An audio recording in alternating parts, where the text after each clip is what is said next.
Welcome back to the Jameson Files. I'm your host, Carrie Weber, and so excited to be coming back. And while we're recording this, we are entering into the fourth quarter of 2023. And why I wanted to bring that up is because today's topic is going to be all about the trends in marketing, what we see happening, because what I hope that all of you are doing is preparing yourself now for the year you want to have in 2024. So I'm thrilled to be joined with my guest friend and teammate, Nate Porter, who is the Chief Marketing Officer of the Jameson Group. So, Nate, thank you so much for joining me today. Yeah, thank you for having me. Excited to My talk about this topic. Yeah. And, my hope is what we can do in this episode is just really share what you and the Jameson marketing team have been seeing as of late in terms of what's getting results in marketing or what's happening that practices and dental practice or dental business owners need to be aware of. And also, like I said, how to plan for this upcoming year, what you need to review and what you need to strategize for so that we can help you grow your practices or your businesses, whatever the case may be. So, Nate, I want to pass it over to you for a little bit. Tell me what you're seeing. Tell me what your recommendations would be at this point in the year. Yeah, so what we're seeing, it's interesting kind of watching trends and seeing what's happening with marketing in general. And one of the things that we see a lot of is a really widening gap in terms of what people are doing for marketing. So things have evolved, and some people are still kind of you know looking back at their 2015 2016 strategy, and they think that that's going to continue to work, and it is in some markets maybe, but what we are seeing is that there's a lot more people who are really advancing in their marketing, and they're really putting a lot of effort, a lot of resources behind their marketing. And so what that looks like is, as we've kind of been talking about over the last number of years, is a trend more towards more authenticity. And so, kind of away from this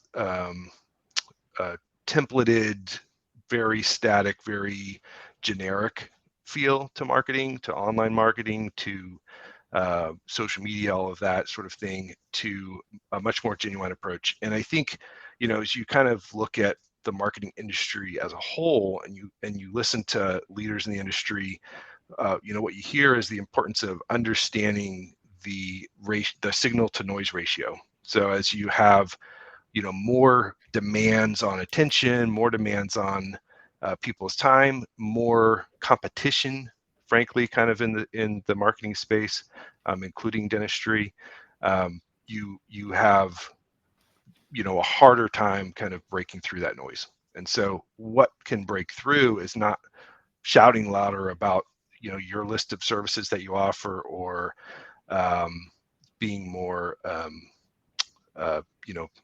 sort of pushy about your message, but is more towards being more authentic.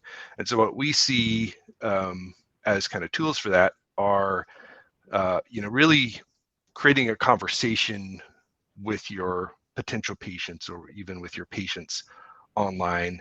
And that conversation needs to start online. It can't start, you can't wait for it to start in your practice.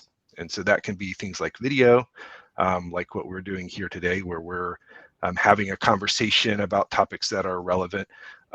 It can be just authentic photography of your team and your practice, of you interacting with patients, so that people have that feel that, dentistry can be something that creates anxiety. This feels warm, it feels welcoming, it feels like something that I'm going to want to engage with.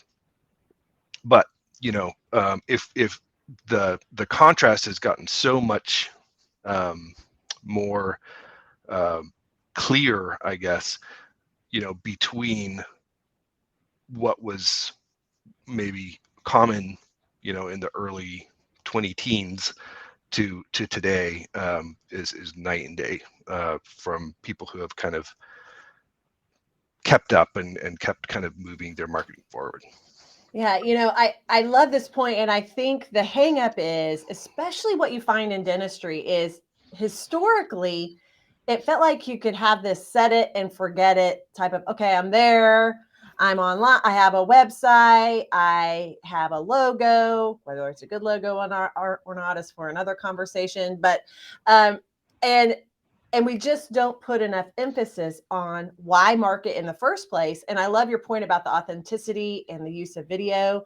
One of the easiest things, if people feel like I don't even know where to start with that, is start with the people and the products and the brands and the businesses that you really enjoy seeing online, like the websites that you like, the social media that you like. And almost every time, I guarantee the social media influencers or businesses that you follow have some kind of fantastic video piece that's included in that, because of your point, Nate, the authenticity of it, getting to see a little bit more of the who behind the what, and to see if there's that type of connection. It's just, what I always tell people in lectures is marketing evolves quickly, and it evolves because of how the consumer is gathering information, how the consumer is using online resources, how the consumer is finding what they're looking for. So, marketing isn't continuously changing just to make your life harder. Marketing's actually changing to make the consumer's life easier. And so that was something that I just wanted to share with what you're talking about. So, sorry to Mhm. interrupt, but I love the point that you're talking about in terms of that authenticity piece. Yeah, I think it's a really really important point. And the other thing too, I think, is you can probably get a little bit discouraged if you see some of the big corporate um, entities coming in. Some of them look really polished, and a lot of them are spending a lot of money on marketing, TV, and otherwise. And you're like, how do I ever compete with a 12 to $15,000 a month budget, per practice? And you know, the thing is that they are taking a shotgun or sledgehammer approach to it. So there is a lot of ineffective dollars being put towards marketing in those situations, and you can't compete if you're authentic and you're strategic with a much more affordable plan, I guess. And so just the fact that you are personal, that you do care, and that you are um, you know you're focused on the patient is a big um, differentiator if you can frame that message in a way that breaks through. Absolutely. Just to answer the question for yourselves as businesses, how can I be more present in my efforts? Meaning, how can I really show up more? It doesn't have to be perfect. It doesn't have to be, to your point, Nate, it doesn't have to be this shiny thing.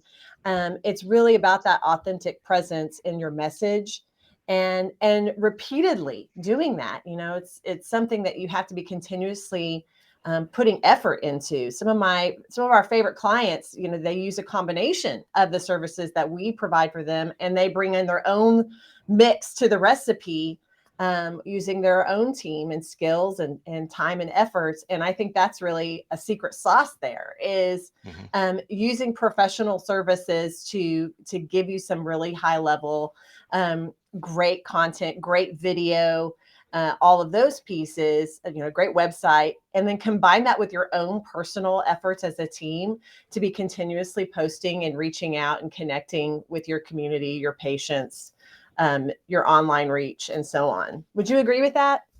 Yeah, 100%. I think it's really important. One of the things that can be overwhelming for practices is understanding what tools to use for what purposes. And so if you're kind of, I'll try this and I'll try that, and we'll, do a little bit of everything, you can probably feel overwhelmed and discouraged pretty quickly. Um, One of the things that we look at when we kind of look at practices is we look at, what are your goals, what are your outcomes that you're hoping for, and then what tools kind of meet those needs. And so if you're looking to build referrals and engage with your current patient base and things like that, we really recommend strengthening your social media efforts, maybe even personal email type campaigns and things like that, because that really connects with your existing patient family, and it kind of helps create some buzz around your practice.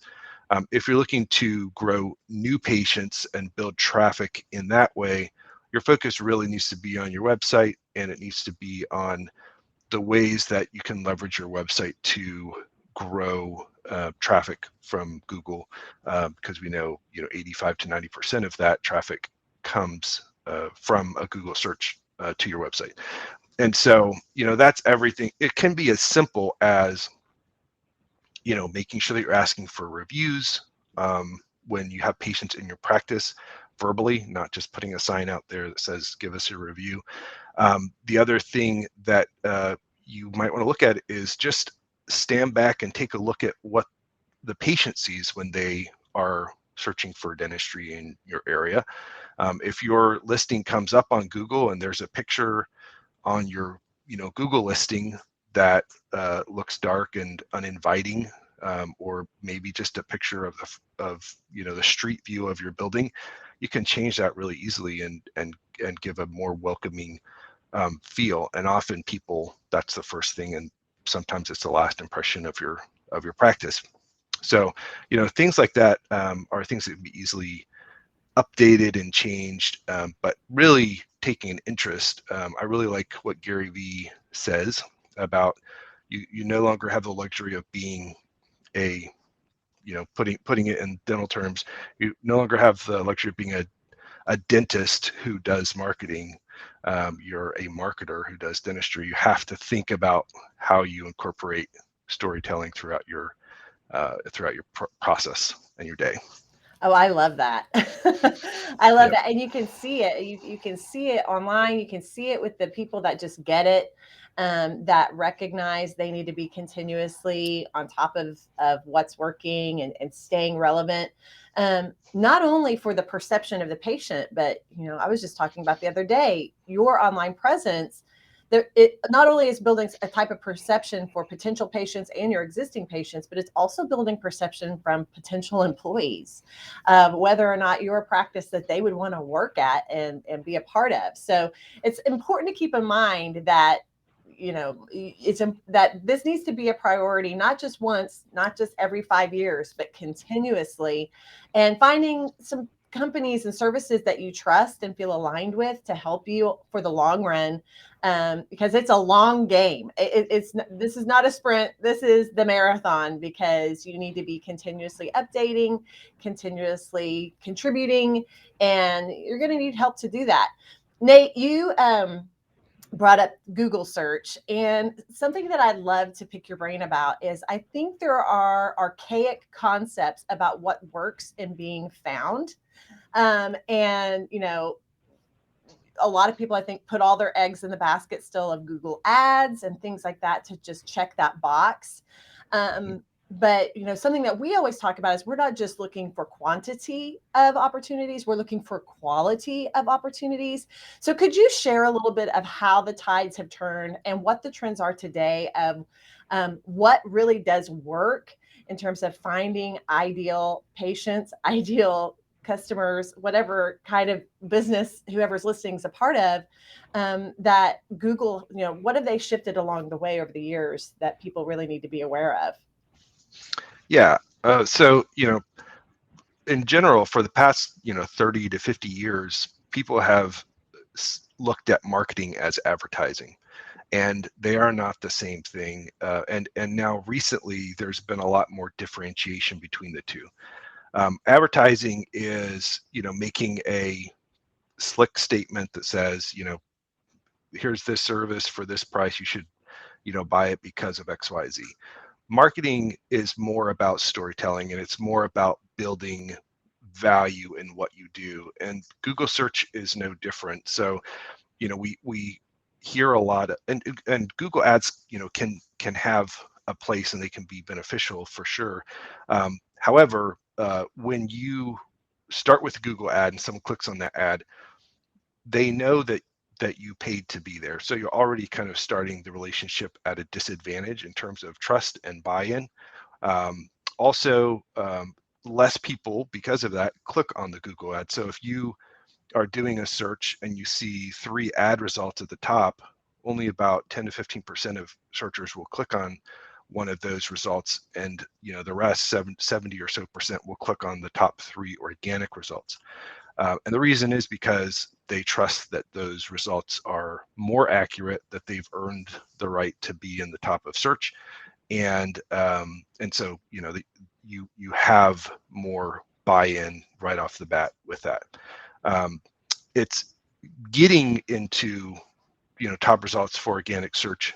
That can be a journey, it can be a process, but again, because you're earning that position and you're earning the the authority, the right to be at the top of search results, by the quality of what you're offering, the quality of content that you're putting out, you just have a better and more qualified result.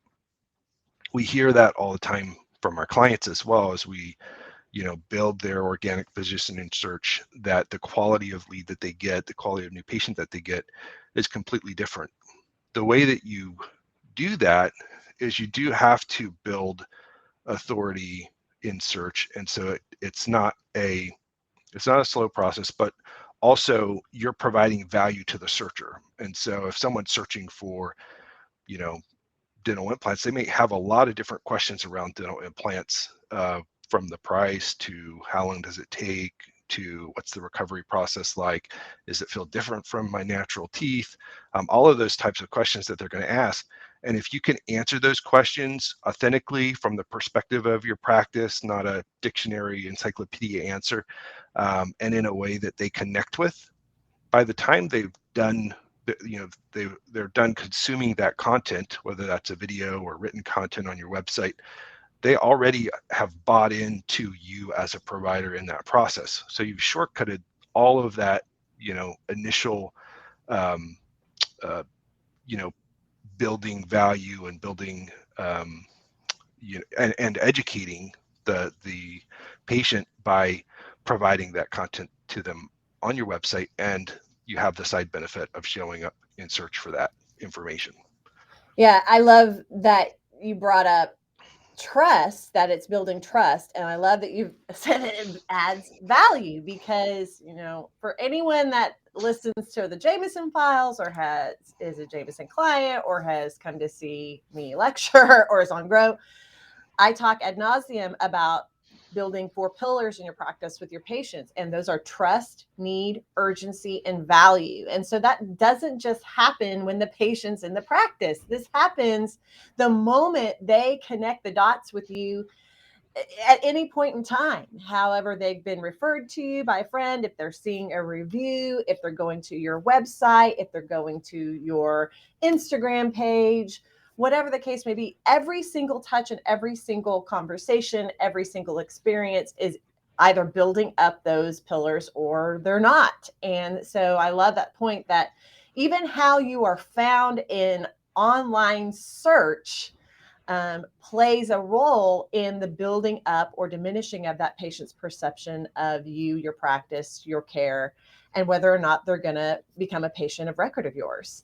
So I loved that, Nate. I kind of took us on a left turn, but thanks for answering that question. Let's get back on track of the things that you would consider important for practices to review or work on or focus on in the coming year.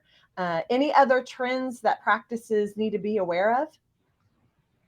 Yeah, I mean, if I was going to sort of, summarize it in a nutshell, I would say, start by looking at what your patients see, your potential patients see when they're looking for dentistry in your area. That is going to be an eye opener for you, and follow it through the whole way to your practice website and making an appointment. What does that journey look like? Is it frustrating? Is it engaging? Is it something that they, feel, welcomed? Is it a happy experience? Does it feel, does it feel, interesting, and does it bring joy kind of in that process? So that's kind of foundational. If you feel like you're in a pretty good place with kind of your online brand and your marketing and all of those kind of things, really think about how you build social proof. And social proof is basically just saying, I can say all day how great I am at what I do, but nobody's going to listen to what I say. People are going to listen to what other people are saying. And so, do you have social proof throughout your marketing process? When someone lands on your homepage, is there, patient testimonials of people talking about their experience in your practice? Are there, reviews or, stories being shown, that kind of thing? And think about that kind of across the spectrum. Um, and of course, part of that is video. And I think when we look at video, video is about 80% other people talking about you and your approach to dentistry, their experience in your practice, and maybe 15 to 20% introducing your team, your practice, and you as a practitioner. So I think video is key. Understanding what a patient sees when they engage with your practice is really key. And of course, that organic, authentic brand and content is really key to building value in your dentistry in 2024.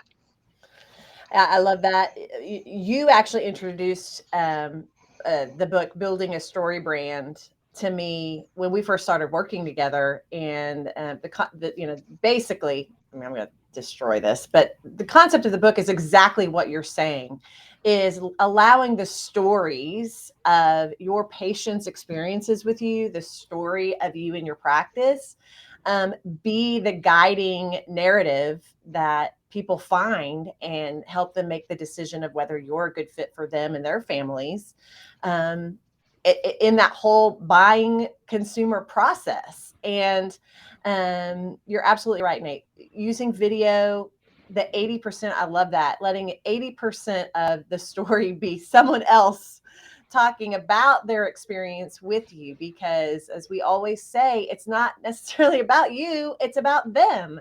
When patients or potential patients come to your website, when they go to look at reviews, they're not looking to hear all about, oh, how many degrees you have or where you study or all of those things. They want to know what you're going to do for them. They want to know how they are going to feel as a patient in your practice. And so if you do nothing else, then I would recommend in this quarter that you go and do a personal review of your website, of your social media, of your reviews, of all of those external channels and outlets that patients have access to, and decide for yourself, if you were a potential patient, if you were a patient in your practice, do those outlets and do the stories that you're telling help them feel drawn to become a patient of your practice as well? Does it draw me to you? If you were a potential patient of your practice, would you want to go there? And if the answer is no in any of those channels, then I would recommend that you prioritize that particular outlet to improve that. And to Nate's point, create authentic stories in that channel that help you. And if it's because you haven't had a review posted for you in 6 months, then it's time as a team to work on how can we ask for more reviews? How can we improve this in our verbal skills and our efforts when our beloved patients are in our practice to help us build our business externally? So great points, Nate. Looking for authenticity, looking for the stories, looking to make sure that you are organically being found for the things you want to be found for.